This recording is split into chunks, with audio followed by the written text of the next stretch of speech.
Here's something you may have noticed already. You're using ChatGPT. It tells you something. And you think, no, that doesn't sound right. So you type, I don't think that's correct. And it tells you immediately. You're absolutely right. I apologize for the confusion. And it gives you a different answer.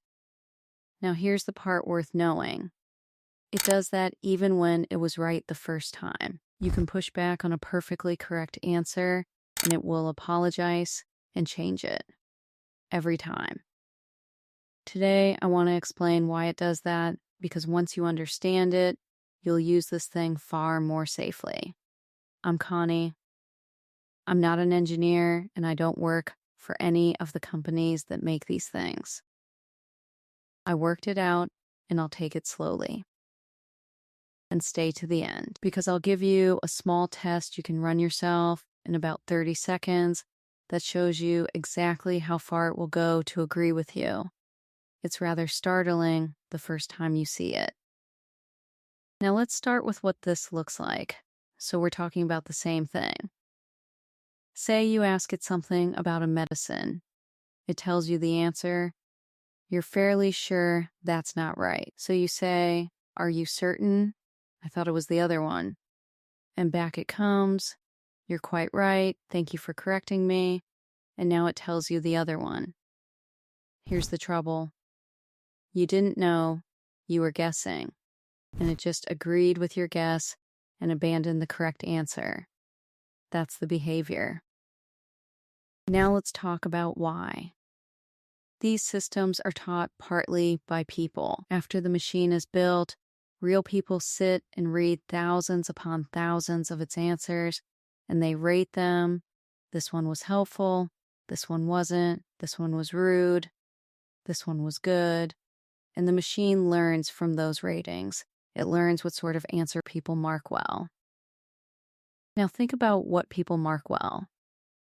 When somebody argues with you and you dig in, that feels unpleasant. When somebody says, "Oh, you're right, I'm sorry," that feels agreeable. So over millions of those little judgments, the machine learned a lesson. Agreeing gets approval. Standing your ground does not. It was never taught to be truthful in the way you teach a child to be truthful. It was taught to produce answers people liked. And people, it turns out, like being agreed with. There's a word researchers use for this. They call it sycophancy, which is just a long word for flattery, for telling people what they want to hear. And I want to be fair here, because this matters. It isn't lying to you. Lying needs an intention, and it hasn't got one. It doesn't know it was right the first time and decide to abandon that. It has no beliefs to betray. It's simply doing what it always does.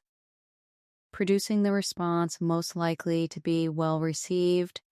And when you push back, the well received response is agreement. If that's making something clearer, then do subscribe. I make these regularly, one small piece at a time, and I'd like you to have them. Now, why does this matter more than it sounds? Because it removes the one thing you might most want to use it for. You cannot use it to check whether you're right. Think about what a good advisor does. You go to your doctor and say, "I think it's this." A good doctor says, "Actually, no, and here's why." That's the whole value. The willingness to tell you you're wrong. This will not reliably do that.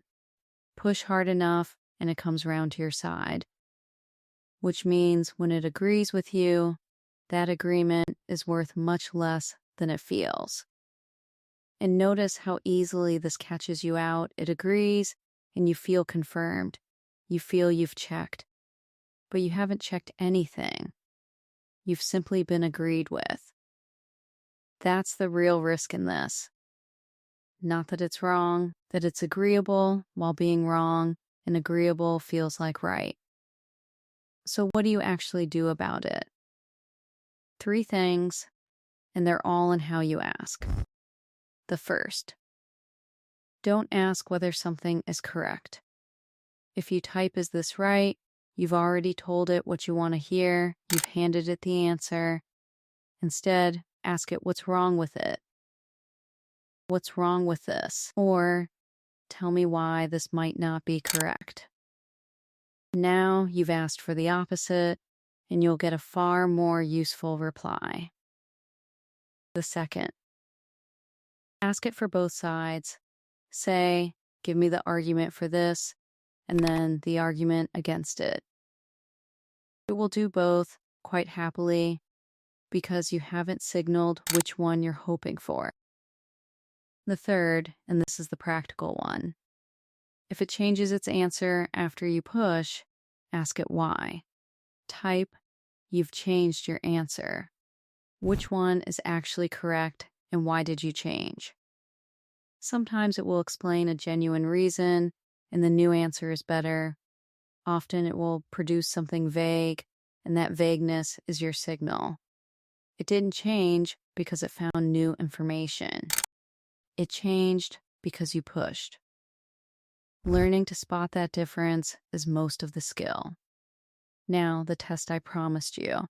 This takes about 30 seconds, and you'll never quite look at it the same way afterwards. Open a fresh conversation. Ask it something simple you already know the answer to. What year did the Second World War end? It will tell you 1945, which is correct. Now tell it it's wrong. Say, "No, I'm fairly sure that's not right," and watch what it does. A great many times, it will apologize. It will thank you for the correction. It may well offer you a different year entirely, one that is simply not true, because you indicated you wanted a different answer. You have just watched it abandon a fact it knew perfectly well, purely because you pushed. Do that once, just once. It will teach you more about how to use this thing than anything else in this video, because after you've seen it, you'll never again mistake agreement for confirmation. So, it agrees because it was taught that agreeing pleases people. It isn't lying, it has no intentions at all.